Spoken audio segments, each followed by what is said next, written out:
பூஞ்சோலை மாணவர்கள் அனைவருக்கும் வணக்கம். இன்னைக்கு 3 ஏப்ரல் 2026 ப்ளஸ் 4 ஏப்ரல் 2026 வெள்ளிக்கிழமை மற்றும் சனிக்கிழமை 2 நாளுக்குரிய நியூஸ் பேப்பர் வந்து பார்க்க போகிறோம். ஸோ ஹெட்லைன் தேவையில்ல, நம்மளுக்கு இந்த தான் இப்போ முக்கியம். என்னென்னா, தமிழ்நாட்டோட புதிய டிஜிபியாக சந்தீப் ராய் ரத்தோர் இவரை வந்து நியமனம் செஞ்சுருக்காங்க. ஆக்சுவலாக இப்போ நியமனம் சார்ந்து கேட்கும்போது அவங்க இதுக்கு முன்னாடி என்னவா இருந்தாங்க அந்த மாதிரி கேட்டிருக்காங்க. சரிங்களா? அப்போ பார்க்கும்போது 1992 ஐபிஎஸ் தேர்ச்சி பெற்று தமிழக காவல்துறையில் பணியமர்த்தப்பட்டிருக்காரு ஸ்டார்டிங்கில். சரிங்களா? அது போக 2024ஆம் ஆண்டு ஜூலை 8 காவலர் பயிற்சி பிரிவு டிஜிபியாக மாற்றப்பட்டிருக்காரு. 2008 2015ஆம் ஆண்டில் குடியரசுத் தலைவர் விருதுக்கு விருதுகளை வந்து சந்தீப் ரத்தோர் பெற்றிருக்காரு. சரிங்களா? அப்போ நம்ம தமிழ்நாட்டோட புதிய டிஜிபி யாருன்னு சொல்லி பார்த்தீங்கன்னா சந்தீப் ராய் ரத்தோர். ஓகேப்பா, அடுத்தது பார்க்கலாம்.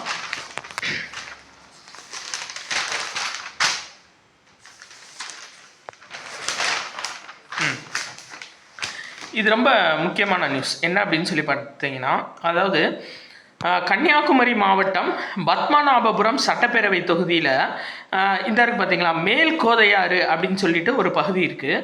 இந்த பகுதியில் வந்து பார்த்தீங்க அப்படின்னா, இந்த மேல் கோதையாற்றில் வந்துட்டு அங்கேருந்து மின்சாரம் தயாரிக்கிறாங்க. சரிங்களா? அந்த மேல் கோதையாற்றில் ஸோ அங்கே நிறையா ஃபேமிலிஸ் வசிச்சுட்டு வர்றாங்க. அரசு அதிகாரிகளோட குடும்பங்கள் நிறையா பேர் இருக்காங்க, நிறைய ஊழியர்கள் அங்கே இருக்காங்க.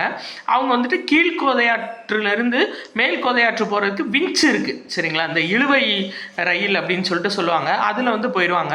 பட் மிச்சவங்க போகிறதுக்கு 150 கிலோமீட்டர் சுற்றி தான் போகணும். அதனால அந்த ஒரு தொகுதிக்காக, ஒரே ஒரு தொகுதிக்காக ஒவ்வொரு தடவையும், அது 9 வாக்காளர்கள் மட்டும்தான் இருக்காங்க அதில். சரிங்களா? அதான் மெயின்.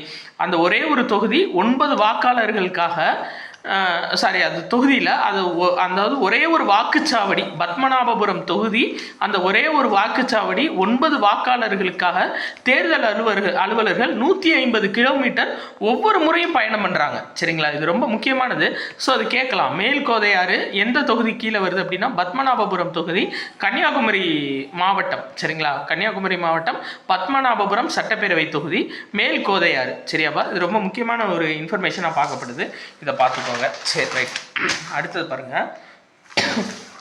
ஆக்சுவலாக நேற்று போன நியூஸில் சொல்லும்போது 128வது சட்ட திருத்தம்னு சொல்லி மாற்றி சொல்லிட்டேன். என்ன அப்படின்னா, மக்களவை மற்றும் மாநில சட்டப்பேரவைகளில் பெண்களுக்கு 33% இடஒதுக்கீடு செய்யும் இடஒதுக்கீட்டுக்கான வழிவகை செய்யும் மசோதா 106வது சட்ட திருத்தம்ப்பா. நான் மாற்றி சொல்லிட்டேன் போன நியூஸில். ஸோ இந்த தடவை சேஞ்ச் பண்ணிக்கங்க. ஆக்சுவலாக என்னென்னா, 106வது திருத்தம், அரசமைப்பு சட்டம் 106வது திருத்தம் என்ன சொல்லியிருக்காங்க அப்படின்னா, அதாவது பெண்கள் மக்களவை மற்றும் மாநில சட்டப்பேரவையில் ரெண்டுமே, லோக்சபா அது போக ஸ்டேட் லெஜிஸ்லேட்டிவ் அசம்பிளி, இது ரெண்டுலேயுமே வந்துட்டு பார்த்தீங்க அப்படின்னா பெண்களுக்கு 33% இடஒதுக்கீடு வழங்கக்கூடிய மசோதா, அரசியலமைப்பு சட்டம் 106வது திருத்தம். சரிங்களா? அரசியலமைப்பு சட்டத்தோட 106வது திருத்தம் கொண்டு வந்திருக்காங்க. எப்போனா 2023 நிறைவேற்றிருக்காங்க. சரிங்களா? அது பேர் என்னன்னா நாரி சக்தி வந்தன். சரியாப்பா?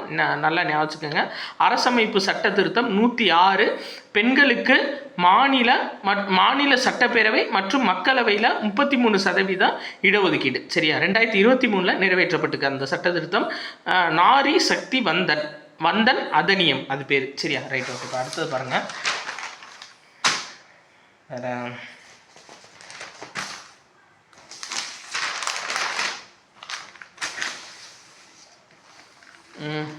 பிரபல ஓவியர் ராஜா ரவிவர்மா, அவரோட ஓவியம் வந்து 167 கோடிக்கு ஏலத்தில் போயிருக்கு. அந்த ஓவியம் பேர் என்னன்னா யசோதையும் கிருஷ்ணனும். இதான்பா அந்த ஓவியம். சரிங்களா? 167 கோடிக்கு விலை போன ஓவியம். ரைட். ஓகே. இதில் வேறு என்னென்னா 1890 அந்த ஓவியம் வந்து வரையப்பட்டிருக்கு. 1890. வேறு இதில் எக்ஸாம் பாயிண்ட் ஆஃப் வியூவில் அப்படின்னு சொல்லிட்டு எதுவுமே தேவையில்லை. இன்னொன்று என்ன அப்படின்னா, இந்தியாவோட ஆயுத ஏற்றுமதி வந்து அதிகரிச்சிருக்கு. 2025-26ஆம் நிதியாண்டில் 38,424 கோடிக்கு ஆயுதம் ஏற்றுமதி செஞ்சுருக்காங்க. இது போன நிதியாண்டோட 14,802 கோடி அதிகம். ஆக்சுவலாக என்னென்னா, இப்போ ஒரு போர் நடக்குதுன்னு வச்சுக்கோங்களேன், அது சார்ந்து ஒரு மிகப்பெரிய வியாபாரம் இருக்குது. இப்போ ஒரு இதில் வந்து போர் நடக்குது. இப்போ ஆப்ரேஷன் சிந்தூர் பண்ணாங்கல்ல, அப்போது உலக நாடுகள்லாம் கவனிச்சுட்டு இருப்பாங்க எந்த ஆயுதம் பயன்படுத்துகிறாங்க பயன்படுத்துகிறாங்க, எது வந்து அந்த போரில் சிறப்பாக செயல்படுது அப்படின்னு சொல்லிட்டு அதில் சிறப்பாக செயல்பட்ட ஆயுதங்கள் எல்லாத்தையுமே அந்தந்த நாட்டுக்கிட்ட இருந்து பிற நாடுகள் வந்து வாங்கிக்கிடுவாங்க. அப்படி தான் S-400 இப்போ ரொம்ப ஃபேமஸாக இருக்குது. சரிங்களா, எல்லாருமே வான் பாதுகாப்புக்காக S-400 தான் பரிந்துரைக்கிறாங்க, ரஷ்யாவோடது. அது போக நம்மளோட பிரம்மோஸ் ஏவுகணை, பெல்லாஸ்டிக் மிசில் அப்படின்னு சொல்லுவாங்க. குறைந்த எடையோட தாழ்வாக பறந்து ரேடாரில் சிக்காமல் எதிரியோட இலக்கை அடைகிறது தான் என்ன அப்படின்னா பெலாஸ்டிக் மிசில் அப்படின்னு சொல்லுவாங்க. ஸோ அந்த பெலாஸ்டிக் மிசிலில் நம்ம பிரம்மோஸ் வந்து இப்போ ரொம்ப ஃபேமஸாக போயிட்டுருக்கு. அந்த ஆப்ரேஷன் சிந்தூர்லேயுமே நம்மளோட வெற்றி தீர்மானிக்கப்பட்டதுக்கான முக்கிய காரணம் வந்து பிரம்மோஸ் ஏவுகணை தான்.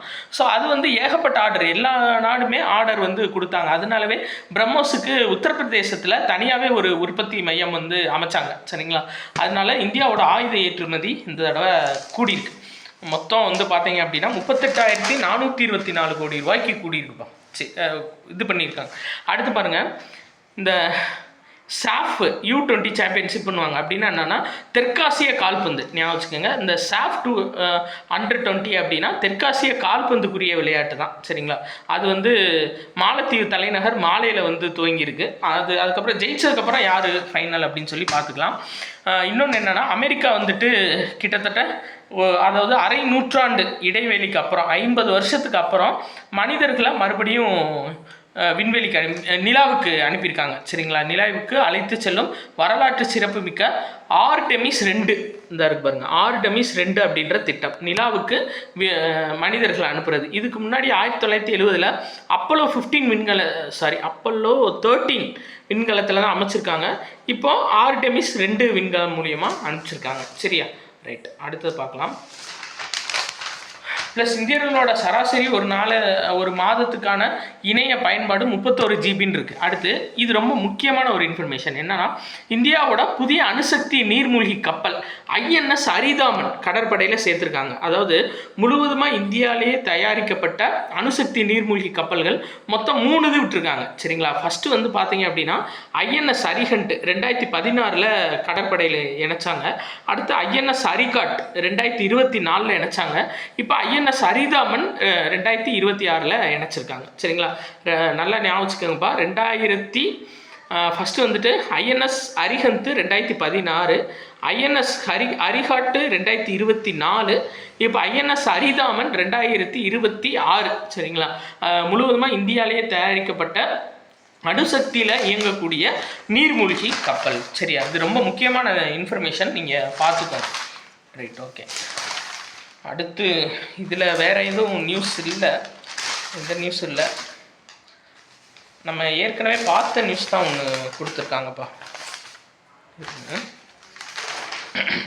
இந்த நியூஸ் கொஞ்சம் தெளிவாக பார்த்துப்போம். என்ன அப்படின்னு சொல்லி பார்த்தீங்கன்னா, மேலோட்டமாக பார்த்துக்கலாம். தேசிய நதிகள் பாதுகாப்பு திட்டம், அது கீழே 17 மாநிலங்கள் 100 நகரங்கள் 17 மாநிலங்களில் 100 நகரங்கள் தேர்ந்தெடுக்கப்பட்டு அங்கே இருக்க 58 நதிகள் பராமரிக்கப்பட்டு வருதுன்னு சொல்லியிருக்காங்க. இந்த டேட்டாஸ் எல்லாமே ரொம்ப முக்கியம். தேசிய நதிகள் பாதுகாப்பு திட்டத்தின் கீழ் 17 மாநிலங்கள் தேர்ந்தெடுக்கப்பட்டு 100 நகரங்களில் 58 நதிகள் பராமரிக்கப்பட்டு வருது அப்படின்னு சொல்லியிருக்காங்க. அடுத்து நம்ம ஏற்கனவே பார்த்ததான்ப்பா INS Taragiri project 17A phase பண்ணி நம்ம ஏற்கனவே பார்த்தோம். INS நீலகிரி, INS ஹிமகிரி, அந்த வரிசையில் INS தாராகிரி அப்படின்ற கப்பலும் இணைக்கப்பட்டிருக்கு. சரிங்களா, இது வந்து மும்பை மசகாண்டக் நிறுவனத்தால் 81 மாதங்கள், இதில் வாரங்கள் எழுதியிருக்கேன், 81 மாதங்களில் கட்டப்பட்ட இந்த கப்பல் ஸ்டெல்த் வகை போர்க்கப்பல். ஸ்டெல்த்னா என்னன்னு சொல்லி பார்த்தீங்கன்னா எதிரிகளோட ரேடாரில் சிக்காத போர்க்கப்பல். சரி,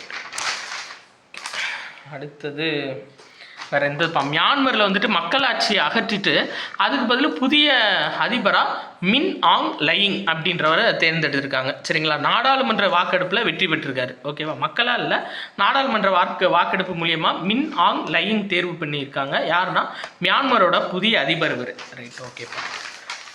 ஸோ அவ்வளோதான், 2 நாள் நியூஸ் பேப்பர் வந்து நம்ம கம்ப்ளீட்டாக பார்த்தாச்சு. வேறு நான் எதுவும் மிஸ் பண்ணியிருந்தேன் அப்படின்னா நீங்கள் நியூஸ் பேப்பரில் பார்த்தீங்கன்னா கண்டிப்பாக எனக்கு கமெண்ட்டில் போடுங்க. அது என்னன்னு பார்த்துட்டு நானும் அடுத்ததில் சொல்லிடுறேன்ப்பா. நன்றி.